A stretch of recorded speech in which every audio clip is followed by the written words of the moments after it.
Rock 108, it's Ned, and it's a beautiful day in I think this is like a place where they house corn, but there's no corn in it. It's just us. It's just us. There's no Corn the band. There's no Corn. No corn. The Corn. Yeah, there's nothing but us. So obviously we have two different accents going on right here.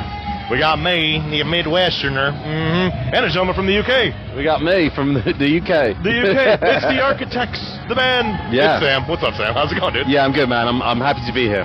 Dude, same. This is the first time I've ever been to this festival, and so far it's been very accommodating, and it's been a lot of fun. Yeah. I've never tent camped at a festival ever in my life. No. And being that you guys have been in the band, have you ever had to tent camp on tour? The first time we played Download in the UK, we did for the experience, and we never did it again, and we never will. Yep, no, dude. Like, it rained last night a little bit, and my tent's like I don't even know where. Yeah. And it was raining right during the drowning pool set. I'm like, I love you, drowning pool. Yeah. I can't do this anymore. No.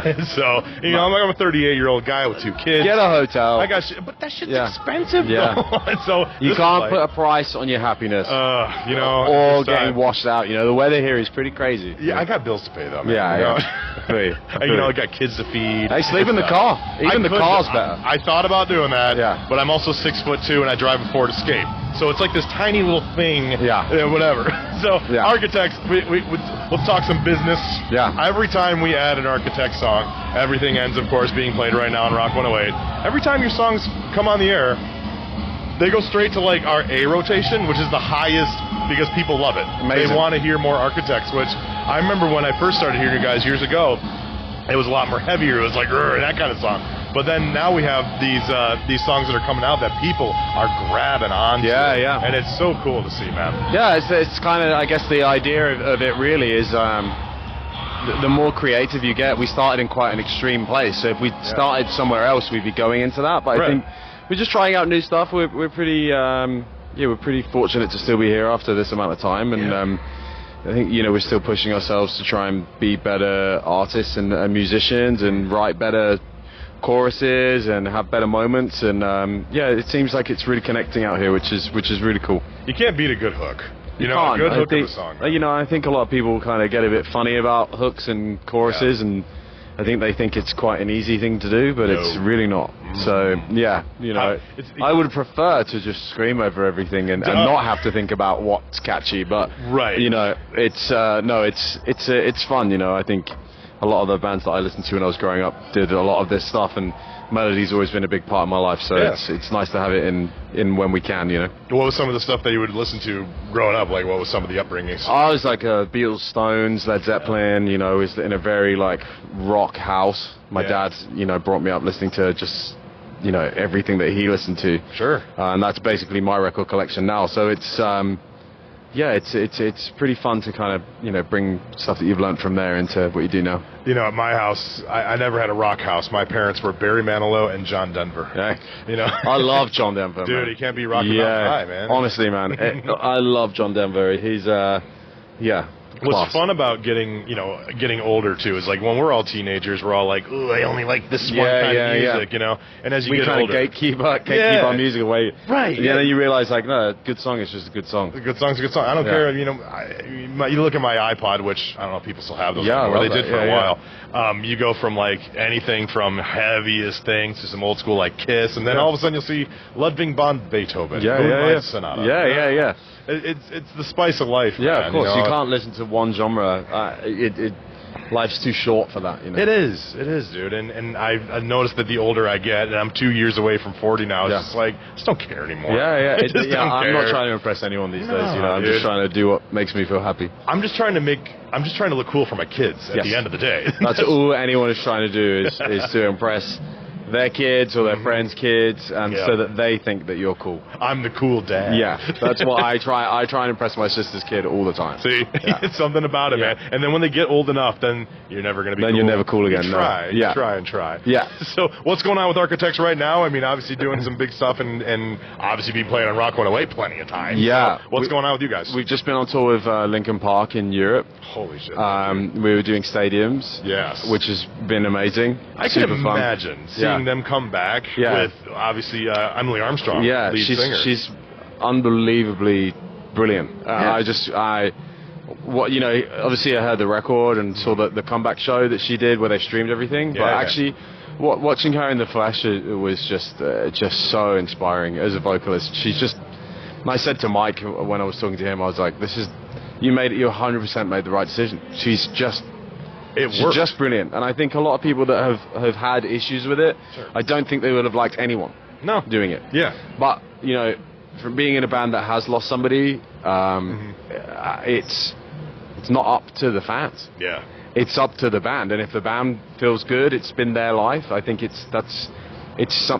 think for me as well, being a fan of Linkin Park and having been through something similar, I was just, you know, so made up for them. You know, I saw 3 days in a row they did their biggest ever headline show ever, which is nuts at this point in their career. And like watching them do that in Berlin and then in London, and then we played again with them in Germany, in Dusseldorf. It's just inspiring, you know. It feels like something, because obviously being such a voice that they were, 99, 2000. Oh yeah, and I think you know, Chester was like Chester and Linkin Park, because I think a lot of people think Linkin Park is just Chester's voice, which is maybe what I thought as well. Sure. But actually, you can hear a Linkin Park song, especially in those new songs that they put out. Emptiness Machine. It's in the key. It's in the notes that Mike chooses. Mike is such an important part of that band as well. I think, you know, but it's easy to point out, Chester. Obviously, it's very easy to do that. I'm glad people do. I mean, he's probably the biggest inspiration for me. Oh, of course. I think for probably like this generation of bands. You know, he kind of taught us that you could. Well, Linkin Park taught us that you could have hooks in heavy, aggressive music. Yeah. I mean, who didn't own Hybrid Theory in 99? Bro, I went and sang with them on both nights in Frankfurt. Oh, that's cool. And I sang One Step Closer with them. And it was that was the first like heavy song that I ever like owned.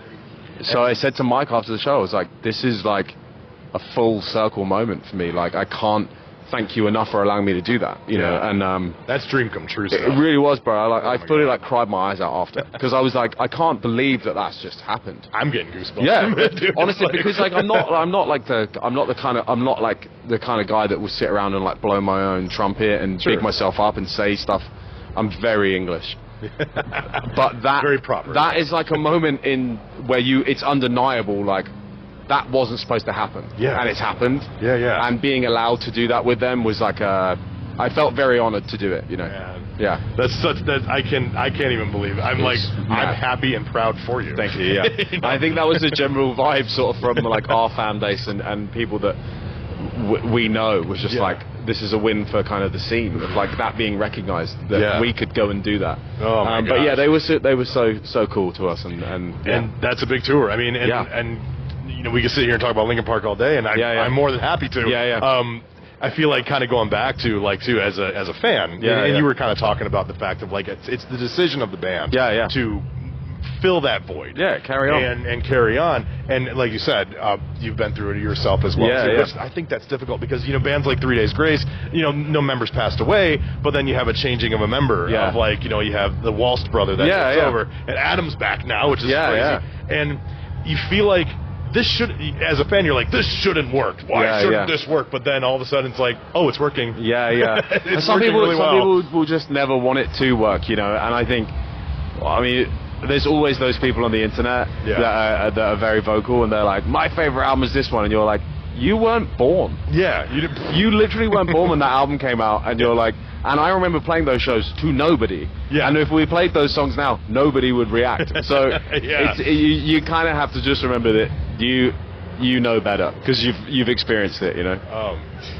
This is a very fulfilling and full interview right now. That's what I try and do. Oh, dude, it's great. So, okay, man, where do I even go from there? Because there's like, we've covered so much. Well, now we're in America. Well, you are. We're here for 6 weeks. Yeah. This is the longest US tour we've done in a few years, and it's exciting. It feels like, you know, with being played on the radio a bit and the support we've got from everyone over here, it feels cool.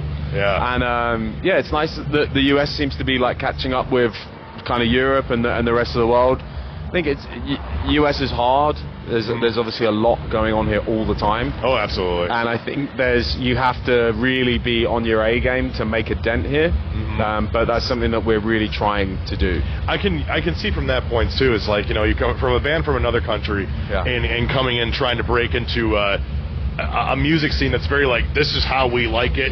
Don't you dare try anything different here. There's a lot of bands across seas that, like, there's a metal band called Amaranth that I like. Amon Amarth. A lot of these kind of groups that are more melodic, more, you know, not just like stream, that kind of thing, which there's plenty of place for that too. But it is seemingly, in your case, harder to break through that American shell. I think it's one of those things as well, just like not giving up. I think we're very fortunate about the fact that we're like an arena band in the UK and Europe, and that is something that we never thought would happen. But what do? You just like not try and do it out here. Like it's still fun. I think that's the thing. You know, we're older, but we're not like done. So I think there's always that drive to. I think doing something like that here would feel like such a massive moment. You know, because of how different it is. It is. But we have an amazing team behind us, and we have a very solid friendship that's obviously been through a lot, and kind of coming away to America really reminds me of the old days of like actually just being away for like 6 weeks. Because we don't do that really anywhere else in the world, because, you know, the UK, we do like 3 shows in the UK. Really? We'll do Manchester. We're doing Cardiff, and we're doing London. I mean, all of those are like 15,000 to 20,000 cap rooms. So you don't need to go and do like 6 weeks there, because you can't. So you've covered everyone. You know, exactly. But there's something nice about being away, like these. I know it's you know, every band says it, but we're so lucky to have the friendship that we have. And we often get called like sheep, because we kind of move around venues and we're everywhere. It's like if you see one of us, the 4 of us are all together. We're gonna make the most of it. And I think actually, when we were younger, I think coming to America, we were like, oh, fuck this place, and like, oh, you know, you're just young and angry, and you think about that about everywhere. But actually, when you're where we are now, like 36. Not saying that's like, oh, I know all the answers. I'm 36. We don't know shit. I'm more grateful for the experience of each place that we're in. You know, I'm more grateful. I want to experience it and go out and take photos and enjoy where we are, because America is like, the states are so different state to state, and it's like a little different country every day. So, but one thing is for sure is that you really do get. I genuinely think America gets a bad rap in the rest of the world. And I think actually everyone that we meet out here is so kind and so welcoming that we're just like grateful to be here, you know. Dude, when we welcome you every single day. You know, and I know that English people have a rep of being miserable and bad teeth, so I'm trying to do my bit to change that. As far as I'm concerned, and from looking at you right now, your teeth are beautiful. I'm trying. We can't do anything about the miserable bit, but the teeth are looking fine. Well, you know what? We're all staying positive in this area, man. A big rock festival. Everyone is always just like in good spirits, dude, and it's always so much fun to have you here. It's going to be great. Bands like you guys here, man. Good bands are here today. It was nice to see you as well, man. Dude, I've only had 2 interviews. This is my last interview for today. Amazing. If every interview after this day could be like this, I'm a satisfied. I hope it does, bro. I hope it does. Such a pleasure. If you see anyone take themselves too seriously, just laugh at them. Exactly. Life's too short to take it so seriously, man. We all die. We all just have some fun. Just have fun. Make the best mark you can is where you can. Exactly. Dude, thank you, bro. Sam, holy shit. Appreciate it. Such a pleasure. Check out Architects, of course, on air. Keep loving them, because I know you do. We see the test results when you take the music test. We know you do. Sam, thanks so much, man. Thank you so much, man. See you up on stage, dude. Appreciate it, man. Thank you.